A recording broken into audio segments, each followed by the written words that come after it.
Miren, para afirmar la existencia de una escuela de pensamiento geopolítico tienen que darse tres variables.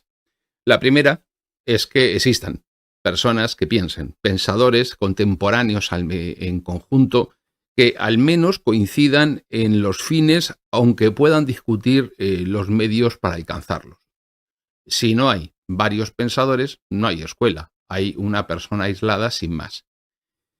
Lo segundo, una continuidad en la línea de tiempo respecto de ese pensamiento por parte de esos geopolíticos contemporáneos.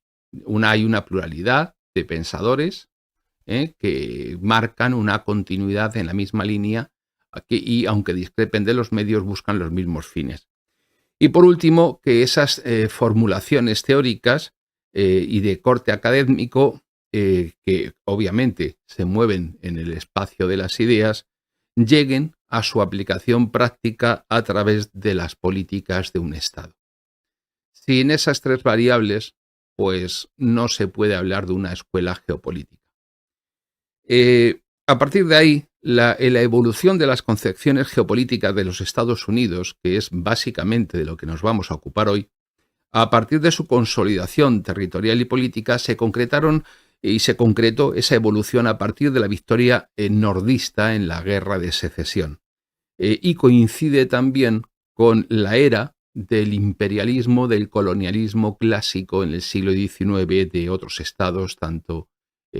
fundamentalmente el británico y el francés, y la frustración de las aspiraciones colonialistas alemanas que, salvo algunas posesiones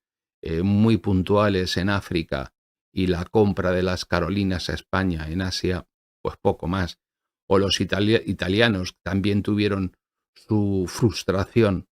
en África, con que incluso se prolongaría hasta la guerra llamada de Abisinia, la invasión de Etiopía en 1935. Es decir, ese periodo colonial que se abre en el siglo XIX termina cerrándose justo en el periodo que va a caballo de la Segunda Guerra Mundial. Este periodo se caracteriza por la competencia, los enfrentamientos y el reparto del mundo entre grandes potencias y la formación de grandes empresas capitalistas que compiten por los mercados y las inversiones y, por supuesto, por las materias primas. El destino manifiesto, para quien no lo conozca, el destino manifiesto es una idea que tienen los Estados Unidos de sí mismos respecto de que están destinados a ser no solamente la luz del continente americano, sino la luz del mundo, y que tiene una raíz claramente religiosa en el movimiento puritano, porque además son una nación elegida por Dios para llevar esa sabiduría y esa visión por todo el orbe, por toda la tierra. A ello se une otra doctrina, que es la doctrina Monroe, que consiste básicamente en una expresión, América para los americanos, que evolucionó en el tiempo y que terminó siendo América para los usacos, para los gringos, que no es precisamente lo mismo. No sé si abundarles un poquito más. En concreto, la doctrina de Monroe nació, pues a partir de una declaración que hizo el presidente Adams en 1823 y que fue atribuida a James Monroe, que establecía que cualquier intervención de los europeos en el continente americano tendrían frente a Estados Unidos, pero ya vemos que eso ha evolucionado bastante. Y en cuanto a lo que era la doctrina del destino manifiesto, pues es, y como digo, una idea que les llevó incluso a las guerras de anexión de 1846 con México, o a la anexión de Texas, que también había sido parte del territorio mexicano. Bueno, y también la guerra contra España a partir de finales de siglo. Hay todo un proceso que Estados Unidos se percibe a sí mismo desde esa perspectiva. Bueno, pues tanto el destino manifiesto como la doctrina Monroe fueron los dos pilares iniciales de la geopolítica estadounidense en el periodo de formación y de consolidación de las ideas del almirante Mahan. a lo que hay que sumar esa llamada política del Big Stick, que es una expresión práctica del corolario de la doctrina Monroe, planteada por el presidente Theodore Roosevelt, Teddy Roosevelt, y la diplomacia llamada la diplomacia del dólar, que se desarrollan, que son los puntos a partir de los cuales se desarrolla la geopolítica Osaka.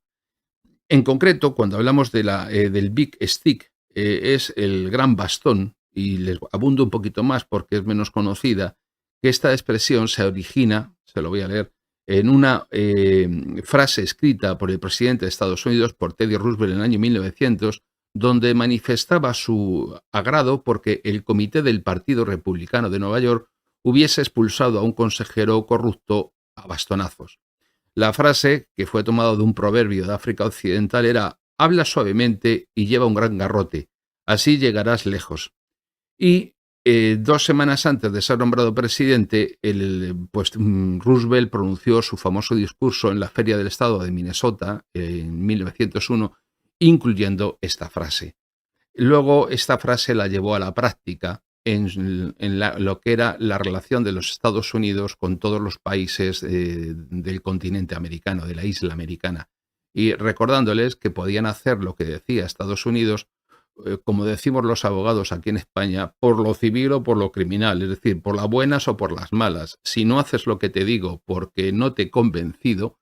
espérate que te voy a convencer. Y eso era el Big Stick. Bueno, pues esos han sido los fundamentos de la política norteamericana, como vemos todos ellos muy respetuosos con el derecho internacional, con la soberanía de las naciones, con la identidad de cada pueblo y de cada comunidad, y todo muy en la línea típica de Estados Unidos. Alfred Thayer Mahan, más conocido como Alfred Mahan, nació en West Point, en el estado de Nueva York, el 27 de septiembre de 1840. Murió el 1 de diciembre de 1914, ya comenzada la Primera Guerra Mundial en agosto de ese año y antes de la intervención norteamericana, y fue un historiador y estratega naval estadounidense que era a su vez hijo de un profesor de táctica en West Point llamado Dennis Hart Mahan, y sirvió durante la Guerra de Secesión en la Marina nordista y luego fue presidente del Colegio de Guerra Naval, además de un atento observador y admirador del modelo británico en su expansión territorial colonial, y terminó siendo docente en el recién creado Colegio Naval de Guerra de Newport en Rhode Island. En 1902 ocupó la presidencia de la Asociación Histórica Americana y se retiró como contraalmirante en 1906, y fue él, como dato curioso, el primero en emplear la expresión Medio Oriente, Oriente Medio, por primera vez en un artículo de septiembre de 1902 titulado The Persian Gulf and las relaciones internacionales en el Golfo Pérsico, y publicado oportunamente en la Revista Nacional de Londres. Entonces ya tenemos presentado al individuo del que nos vamos a ocupar hoy. Desde su cátedra de táctica e historia naval en el Colegio Naval de Guerra de Newport, pues estudió y analizó los hechos históricos pues en un amplio periodo que va desde 1660 hasta su propia época, esta final del siglo XIX. Si observamos la fecha a partir de la cual vienen a estudiar Graham Allison, hoy, por ejemplo, Paul Kennedy, en este caso Mahan, pues arranca en ese periodo que va entre los siglos XVI y XVII, y todos hacen un estudio, si se dan cuenta, de un proceso histórico prolongado. Ninguno se detiene para sacar conclusiones en un hecho puntual. Por lo tanto, él escribió varias obras que tuvieron gran repercusión a nivel internacional, en el mundo anglosajón primero sobre todo, luego pasaron ya al resto de idiomas, y es de destacar que para Mahan el poder del mar es todo lo que tiende a hacer grande a un pueblo sobre o al lado del mar, estando compuesto por muchos factores que no pueden ser expresados fácilmente como una sola entidad.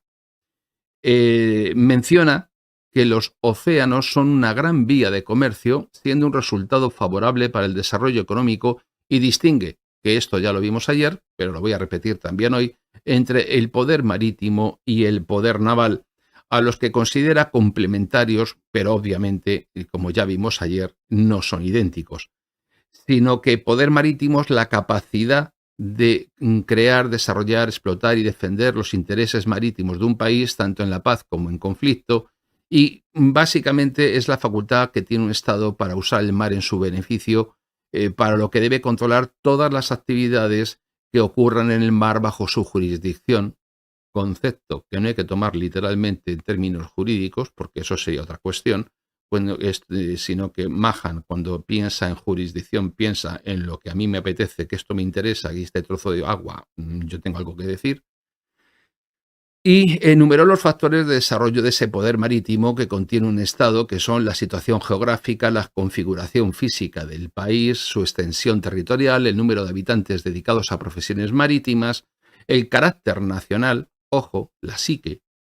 eh, y la clase de gobierno, abarcando lo económico, la industria naval, las vías de comunicación, la logística, el control de los recursos marinos, los comerciales, la marina mercante, el transporte marítimo y fluvial, el comercio exterior, la industria y la ciencia, la flota pesquera y las instalaciones de apoyo, los buques y la infraestructura de investigación científica oceánica, la industria naval, los astilleros, los establecimientos de exploración y explotación de las aguas y fondos marinos, la cultura naval, los deportes náuticos, los cruceros de turismo, es decir, todo lo que tenga que ver con el agua.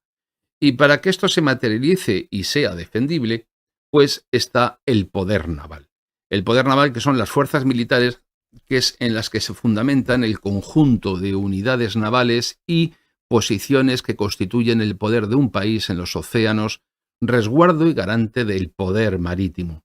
Es decir, que el primero, el poder marítimo, es la parte estratégica y el segundo es el control operativo militar de los mares.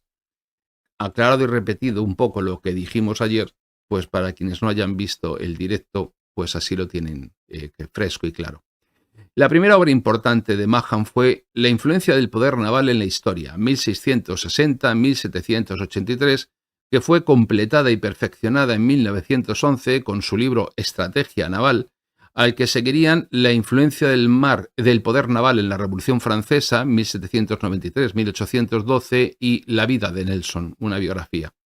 Mahan trataba de explicar de dónde provenía el prestigio y la fortaleza del Imperio Británico, afirmando que la respuesta podía encontrarse en la adquisición por parte de estos de la supremacía marítima, y que sin el poder de una armada de carácter ofensivo, no defensivo, ofensivo, fuertemente financiada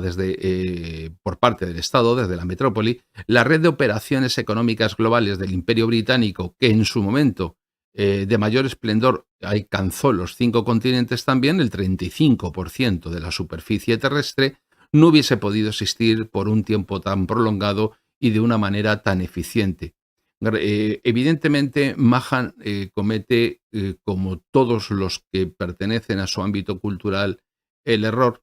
de fijarse en sus primos británicos, que son los más inmediatos, magnificando lo que han sido, pero olvidan, fíjense que Mahan hace hincapié en la duración del Imperio Británico. Pues la duración del Imperio Británico ha sido un espacio breve de tiempo comparado con la duración de la talasocracia hispano-portuguesa. Nada más que la friolera de siglos XVI, XVII y XVIII, 300 años. Eso de momento no lo ha conseguido ni Estados Unidos. Y él piensa que este imperio británico no hubiese podido existir por un tiempo tan prolongado y de una manera tan eficiente sin asegurar los siguientes aspectos: un comercio exterior próspero, una muy buena y eficiente marina mercante, capaz de soportar dicho comercio, una potente marina de guerra que puede ir en defensa de los barcos de comercio en cualquier lugar del planeta, y una serie de bases marítimas en donde los navíos pueden reabastecerse o ser reparados. Y, por supuesto, una diversidad de territorios coloniales para proporcionar las materias primas que necesita la industria de la metrópoli, permitiendo así satisfacer las necesidades de los mercados de consumo en cuanto a productos finos o exóticos o que no tienen en su propio territorio. Fíjense que bajo distintas formas, de distinta manera, cuando la general jefe del Mando Sur le recuerda a los argentinos de quién es el litio, es exactamente lo mismo bajo una literatura, un vocabulario distinto, bajo unas excusas diferentes, pero básicamente consiste en la colonización y el vasallaje, que se sigue imponiendo por otros medios, como es el chantaje de la deuda, la arquitectura internacional que se asienta en la victoria del año 45 y que se empezó a esbozar en el año 44, bueno, pues toda una serie de instituciones diplomáticas, políticas, internacionales referentes a cualquier aspecto de la vida, la Organización Mundial del Trabajo, Organización Internacional del Trabajo, la Organización Mundial de la Salud, la FAO, en cuanto a la agricultura, busquen por donde busquen, siempre verá que un país que hoy día está inserto en el concierto de las naciones lo está dentro de la estructura definida por el interés anglosajón. Mahan opinaba que estos 5 elementos que yo acabo de mencionar eran a la vez complementarios e indispensables para asegurar la prosperidad y la supremacía, porque sin ellos o sin alguno de ellos una nación inevitablemente quedaba en inferioridad de condiciones y sin posibilidades de obtener la eficiencia y el rendimiento que eran los beneficios que eran deseables. De hecho, Mahan era consciente de que en su época no era posible rivalizar y competir con los británicos de igual a igual. Este tema, el cómo se sucede la potencia, la potencia declinante, la potencia emergente, lo estudió Allison, si recuerdan, en el directo que hicimos, en la trampa de Tucídides, y cómo se resolvió de forma pacífica ese relevo en la posición hegemónica de los británicos por parte de los norteamericanos,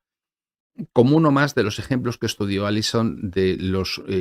esos 16 supuestos históricos que dentro de los cuales algunos de ellos no siempre se ha producido ese relevo en la hegemonía a través de un enfrentamiento militar.